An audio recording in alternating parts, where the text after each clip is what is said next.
એમાં જે વિધિપૂર્વક વ્યવસ્થા કરવાની છે એમાં તાંબૂલ પત્ર, અનેક પ્રકારના નવા નવા પુષ્પ, નવા નવા મેવા મિષ્ટાન, આ બધા જ ત્યાં સામગ્રી તરીકે ધરવાના. એમ તો સદગુરુની પાસે આપણે જઈએ તો આપણને પાસે જે શ્રેષ્ઠ હોય એ ભેટમાં ધરવું જોઈએ. શ્રેષ્ઠ એમ તો સદગુરુએ કહ્યું કે સૌથી શ્રેષ્ઠ તો માથું છે. સૌથી શ્રેષ્ઠ તો માથું છે, તો એ તો માથું તો ભેટમાં ધરવાનું જ. સાથે સાથે જે કંઈ આપણને લાગે કે આ ગુરુને અર્પણ કરવા જેવું છે, શ્રેષ્ઠ વસ્તુ છે, એટલે અર્પણ કરવા. આપણે ત્યાં એ આશ્રમમાં એક નિયમ, પહેલાં આ નિયમનો બહુ વધારે ભક્તજનો પાલન કરતા. અહીં આજુબાજુના ગામડામાં, અહીં શહેરમાં પણ જે ભક્તજનો એ એમના ખેતરમાં જે પાકે ને, તો પહેલી વસ્તુ જે કંઈ પાક ઉતરે તો સૌથી પહેલાં લાવીને પહેલી વસ્તુ આશ્રમમાં ગુરુ ચરણોમાં સમાધિમાં ભેટ ધરે અને પછી ઘરે લઈ જાય. તો સૌથી પહેલા જે નવીનતમ છે એ સદગુરુના ચરણોમાં સોંપવા. એવી રીતે હવે તો ધીમે ધીમે ધીમે ઘણું પરિવર્તન થયું, પણ હજી ઘણા ભક્તજનો હોય એ નિયમનું પાલન કરતા હોય છે. તો સદગુરુના શ્રી ચરણોમાં નવીનતમ વસ્તુ આપવાની, જે શ્રેષ્ઠતમ વસ્તુ છે એ આપવાની, અને પરમાત્માને પણ એવી રીતે નવીન નવીન પુષ્પ, નવીન નવીન વસ્તુઓ નિરંતર ભેટમાં મૂકવાની હોય છે. આરતીમાં પણ કાયમ નવા ફૂલ, સારા ફળ, એ બધું લઈને એ આરતીનું વિધાન કરવામાં આવે છે. એની ઘણી બધી સામગ્રીઓ છે. આ ગ્રંથમાં આરતીનું સંપૂર્ણ વિવેચન કરવો એ વિષય નથી, પણ એને સંક્ષેપમાં કહેવામાં આવ્યું છે. કારણ એના માટેના ઘણા બધા બીજા ગ્રંથો છે. એમાં એક આરતી ચૌકા વિધાન નામનો સ્પષ્ટ બીજો મુખ્ય ગ્રંથ છે. એટલે એ ગ્રંથમાં એનું બધું વિધાન આવેલું છે. 4 પ્રકારની આરતીઓ છે, બધાનું વિધાન આવેલું. એને ચૌકા ચંદ્રિકા તરીકે ઓળખવામાં આવે છે. અહીં સદગુરુનો એ આશય નથી. સદગુરુનો આરતીનો માત્ર પરિચય કરાવવાનો આશય છે.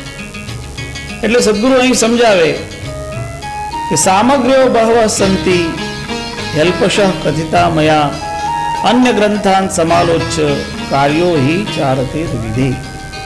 કે અન્ય ગ્રંથોમાં આનું સંપૂર્ણ વિશ્લેષણ છે. એટલે એ ગ્રંથોમાં જોઈને કોઈએ વિધિ કરવી હોય તો એનું પાલન કરવાનું. સંક્ષેપમાં અમે થોડીક વાત અહીં રજૂ કરી છે. પછી એમાં જે થોડોક વિધાન છે એનું સંક્ષેપમાં ફરી વ્યવસ્થા સમજાવે. ગોધૂમ સૂક્ષ્મ ચૂર્ણમ ચ ઘૃતમ તૈલમ તંડુલમ ઇત્યાદય સમસ્તા હિ સામગ્રીઓ બહુધૈરિતા. અનેક સામગ્રીઓનું વર્ણન કર્યું છે. એમાં લોટનો પ્રયોગ છે, ઘીનો પ્રયોગ છે, તેલનો પ્રયોગ છે. કારણ એમાં એક પંચ કલશ પ્રગટ કરવામાં આવતો હોય, એક જ્યોતિ પ્રગટ કરવામાં આવતી હોય, અને જ્યોતિમાં ઘી રાખવામાં આવતો હોય, કલશમાં તેલ રાખવામાં આવતો હોય, પછી દલ પ્રસાદ તૈયાર કરવામાં આવતો હોય, પછી ચરણામૃત તૈયાર કરવામાં આવતો હોય. એ બધી વસ્તુઓ તૈયાર કરવામાં આવતી હોય. અને એના માટે જે વ્યવસ્થા છે, જે વસ્તુઓ છે, ધૃત્વા સમસ્ત વસ્તુની છાદયે ધૌત્રકાદિકમ તતઃ સમર્પ્ય પુષ્પાણી ચંદનમ ચ વિચર્ચેત. એ આખી વિધિ છે કે ચંદનના કેવી રીતે એમાં છિડકા કરવાના, કેવી રીતે વસ્તુને બરાબર ધોતી આદિથી ઢાંકવાનું. જ્યોતિ સ્થાલી ચ કુંભા ચ કલશ પંચવાર્તિક. જ્યોતિનો થાર તૈયાર કરવાનો, 5 જ્યોત વાળો કલશ તૈયાર કરવાનો. ધાર્યાશ્ચ કદલી સ્તંભા સુપત્રાશ્ચ પરિતસ્તથા. કેળના પાન વ્યવસ્થિત મૂકવાના. વ્યવસ્થા હોય તો કેળના થાંભલા મૂકી શકાય. ઘણી બધી વ્યવસ્થા શોભા કરવા માટે એ બનાવવામાં આવતી હોય. અને પછી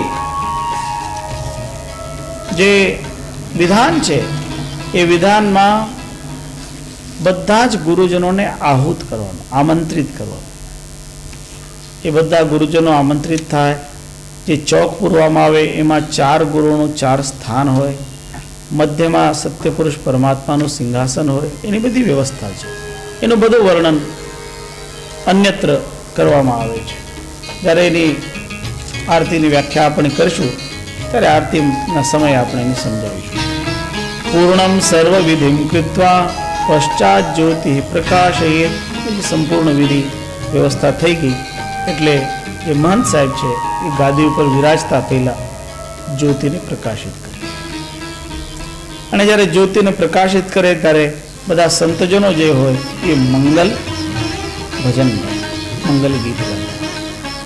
મંગલાની તથા સર્વે ગાયંતુ સાધવો જના. એના નિયમ છે. જે આરતી જ્યોત પ્રકાશ કરવાના જે શ્લોકો છે, જે સાખીઓ છે, જે વચન છે, એ વચન બધા બોલવામાં આવે. અને જે મહાન સાહેબ છે જે ગાદી ઉપર બેસીને આરતી કરવાના હોય તે શું કરે છે? પછી એકોત્તરીનો પાઠ કરે છે. એકોત્તરી એટલે પરમાત્માના 101 નામ. એ 101 નામનું પાઠ કરે છે. એકોત્તરમ શતમ ચૈવ નામાની પુરુષસ્ય વૈ ઉચ્ચારયેત તદાચાર્ય પુનર્ધ્યાનમ વિધારય. આરતીના ગાદી ઉપર પ્રવેશ પૂર્વમાં પણ જે આચાર્ય મહંત છે એ ધ્યાન કરતા હોય, એકોત્તરીનો જપ કરતા હોય, અને જ્યારે આરતીના આસન ઉપર વિરાજમાન થાય ફરીથી એકોત્તરીનો જપ કરવામાં આવતો હોય, ધ્યાન કરવામાં આવતો હોય.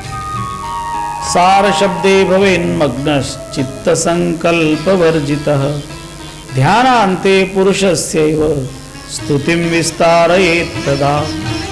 આ આરતીમાં જે આચાર્ય ગુરુ જે ગાદી ઉપર વિરાજમાન થાય એ સંપૂર્ણ રીતે ચિત્તને પ્રસ્ફુટિત કરે, સંકલ્પ વિકલ્પ વર્જિત કરે અને સુરતીને જાગૃત કરે. અને ધ્યાન પૂર્ણ કરે ત્યારે પણ પરમાત્માની સ્તુતિ કરે અને સ્તુતિનો વિસ્તાર. આરતીમાં આ બધા વિધાન છે. એટલે છેલ્લે પણ આરતી જ્યારે પૂર્ણ થાય ત્યારે પણ એક સ્તુતિ થતી હોય. અને એમાં જે આરતીના જે મંત્રો છે, જે આરતીના જે સ્મરણ છે, એ સ્મરણોમાં પણ સત્યપુરુષ પરમાત્માની સ્તુતિ જોડાયેલી હોય છે. એમાં બધા જ 4 ગુરુઓની આરતી એમાં થાય, સત્યપુરુષ પરમાત્માની આરતી એમાં થાય, બધા 16 અંશોની આરતી એમાં. પરમાત્માના 16 અંશ કયા છે એ 16 અંશોનું પૂજન આનંદ આરતીમાં થતું હોય છે. બધું જ સંપૂર્ણ રીતે સત્યપુરુષ પરમાત્માની જે પૂજનની વિધિ છે એ બધી આરતીમાં આવી જાય છે. એટલે આરતી થઈ એટલે બાકી કોઈ વિધિ બાકી રહેતી નથી. એટલે આપણે ત્યાં છેલ્લી વિધિ એ આરતી.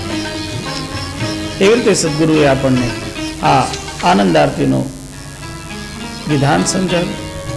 અને આ વિધાન પછી આપણને કેવી રીતે પ્રાર્થના કરવાની એ સમજાવે. તારય દીન બંધો મામ તારયત્વમ દયાનિધે ઇત્યાદિ ભક્તિ વાક્યાની ઉચ્ચાર્ય પ્રણમે પુનઃ પુનઃ. હે પરમાત્મા, હે સદગુરુ, અમારો ઉદ્ધાર કરો. હે દયાનિધિ, અમારા ઉપર દયા કરો. અમે તમારી કરુણા, તમારી દયા અને તમારી કૃપાની આકાંક્ષા રાખીએ છીએ. એવી રીતે નિરંતર ભક્તિપૂર્વક પ્રાર્થના કરવાની અને વારંવાર સદગુરુને, સત્યપુરુષ પરમાત્માને નમન કરો. જે વારંવાર વંદન કરે તો એ વંદનથી સદગુરુ પ્રસન્ન થાય, પરમાત્મા રાજી થાય અને આશીર્વાદ આપે. પછી જ્યારે આરતી થઈ જાય તો આરતીની બધી તૈયારી થાય, પ્રવચન થાય, બધું થાય એટલે પછી જ્યોતિ લઈને આરતી કરવાની. જ્યોતિ લઈને આરતી કરવામાં આવે તો ગુરુજી જે આચાર્ય છે એ પહેલા સત્યપુરુષ પરમાત્માની આરતી ઉતારે અને પછી ભક્તજનો આરતી ઉતારે. ત્યારે આરતી ઉતારવાની હોય ત્યારે આરતી હાથમાં લઈને કેવી રીતે ફેરવવાની એના પણ નિયમો છે. એ ડાબી બાજુથી ફેરવતા ફેરવતા જમણી બાજુ લઈ આવે એવી રીતે આરતી ફેરવવાની હોય. ઊંધી આરતી નહીં, આમ ઊંધી નહીં ફેરવાની. જ્યારે જ્યારે ફેરો ત્યારે વામ ભાગથી શરૂ કરે, જમણા ભાગ તરફ આવે, આવી રીતે આરતી કરે. એનું કારણ છે, દરેક વિધિ વિધાનમાં કંઈ ને કંઈ કારણ હોય છે. આપણે જુદી જુદી જગ્યાએ જુદી જુદી વ્યવસ્થા હોય છે, અને એ વ્યવસ્થા કરવામાં કારણ શું કે એવી રીતે કરવામાં આવે તો સરળતા પણ થતી હોય છે. જે ધ્યાનની કક્ષાઓ છે એમાં પણ અને સમાજની વ્યવસ્થામાં પણ. હવે માનો કે એક સમાજની વ્યવસ્થાની વાત તમને કહું તો આપણે ત્યાં આપણા દેશમાં આવો નિયમ છે કે તમે રોડની સાઈડમાં ચાલો તો ડાબી બાજુથી ચાલો. એક નિયમ છે, તમારું વાહન છે એ ડાબી બાજુથી ચલાવો. અને તમે ત્યાં ડાબી બાજુથી બરાબર તમારું સાધન ચલાવો તો તમે કેવી રીતે બચી જાઓ. એટલા માટે આપણને કોઈ સંકટમાં ન પડીએ એટલા માટે એક વિધાન કરેલું છે. તો એવા વિધાનો જે હોય એ વિધાનો સમયાનુસાર વ્યવસ્થા માટે જરૂરી હોય છે. એટલે આ વિધાન આપણા માટે પણ કરેલા છે. આપણે થોડુંક નામસ્મરણ કરીને આગળ વિધિને સમજાવીએ. સત્ય નામ ભજો, સત્ય નામ ભજો, સાચા સંત થવા.